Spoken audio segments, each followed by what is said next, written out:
شیخ صالح المغاسمی ہیں, وہ کہتے ہیں کہ ان کا آپریشن ہوا, ہارٹ سرجری ہوئی, اور ان کے نا ہارٹ بلاکیج تھے, بہت ساری آرٹریز بلاک تھیں اور اسٹنٹس ڈلے ہوئے تھے, تو بہت ایشوز تھا ان کے اس میں. تو وہ کہتے ہیں کہ it was a lengthy operation.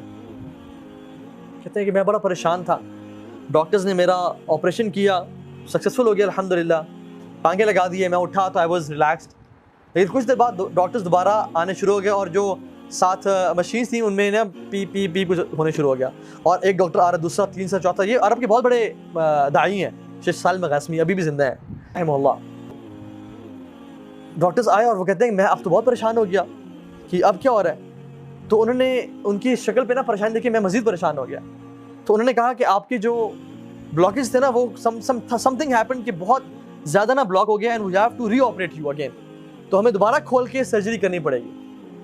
کہتے ہیں کہ پہلی سرجری میں تو I was a but relax, لیکن اس دفعہ میں بہت پریشان ہو گیا. تو وہ لوگ جب گئے اپنی ایکوپمنٹس لینے کے لیے اور اپنے چیزیں لینے کے لیے, کہتے ہیں آئی واز ریئلی ورڈ. کہتے ہیں کہ میرے ساتھ ایک نا آئی تھنک لیبنانی نرس کھڑی ہوئی تھی, وہ مجھے کہتی ہے کہ یا صالح صلی علی محمد, اے صالح اللہ کے نبی پہ درود پڑھو. اور کہتے ہیں کہ میں اللہ کے نبی پہ درود پڑھنا شروع ہو گیا اس یقین کے ساتھ کہ اللہ کے نبی نے فرمایا کہ اگر تم مجھ پہ درود پڑھو گے تمہاری ساری پریشانیاں ختم ہو جائیں گی اور تمہاری ساری مشکلات کا حل نکل آئے گا. تو کہتے ہیں کہ میں درود پڑھنا شروع ہو گیا, حتیٰ کہ جب ڈاکٹرز آئے اور دوبارہ انہوں نے مجھے کچھ چیزیں اٹیچ کی, تو دے ور کنفیوزڈ اینڈ سرپرائزڈ. اور جب میں نے پوچھا کہ یہ کیا ہوا ہے, کہتے ہیں کہ جو رپورٹس ابھی آ رہی تھی کہ بلڈ دوبارہ جو ہے نا بلاکیجز آ گئی ہیں, they are all removed, they are all gone. اور کہتے ہیں کہ مجھے اس دن اللہ کے نبی پہ درود پڑھنے کی فضیلت سمجھ میں آئی کہ کتنا افضل ہے یہ ذکر, اللہ کے نبی پہ درود پڑھنا. سبحان اللہ. تو اپنی زندگی کو نا کثرت سے, جب بھی فری ٹائم ہے نا, درود کثرت سے پڑھا کریں, استغفار کثرت سے پڑھا کریں. ایک صحابی آیا اور کہا یا رسول اللہ نجات کا راستہ بتائیں, نجات کس میں ہے؟ فرمایا لا یزال لسانک رطبا من ذکر اللہ, اپنی زبان کو اللہ کے ذکر سے تر رکھو, اس میں نجات ہے. اپنی عقبہ بن عامر, اپنی زبان کو اللہ کے ذکر سے تر رکھو. فرمایا طوبی لمن وجد فی صحیفۃ استغفار کثیرا, glad tidings to the one who found استغفار in his book with abundance.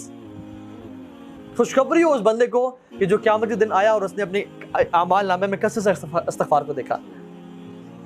سبحان اللہ. امام احمد بن حنبل سفر کر رہے تھے, بڑا فیمس واقعہ ہے, سفر کر رہے تھے, رات لیٹ ہو گئی, مسجد میں اجازت ہے کہ میں رات یہاں رہ لوں, تو انہوں نے کہا نہیں آپ یہاں رات نہیں رہ سکتے. تو ایک نان بنانے والا گزر آتا, تو انہوں نے کہا آپ کیوں بزرگ کو تنگ کریں, بزرگ آپ میرے پاس آئیں بابا جی, میرے گھر رہ لیں. تو انہوں نے کہا ٹھیک ہے. تو وہ جب گھر لے کے گیا تو وہ رات کو نان, وہ تو آٹا گوندتا تھا, آٹا گوند رہا اور کہتا ہے استغفر اللہ استغفر اللہ. امام احمد بن حنبل رحمہ اللہ بیٹھے ہوئے ہیں, کہتے ہیں آپ کو اس ذکر نے کبھی زندگی میں فائدہ بھی پہنچایا ہے؟ تو انہوں نے کہا آپ کو میں کیا بتاؤں. تو وہ اپنے پوچھ لیا, پہلے میں غریب تھا, فقیر تھا, جب سے میں ذکر یہ کرنا شروع ہوا ہوں, مال اتنا ہے کہ سنبھالا نہیں جاتا مجھ سے, اور ہر دعا میری اللہ رب العالمین نے قبول کی ہے, بس ایک دعا جو رہ گئی ہے. کہتے ہیں وہ کیا؟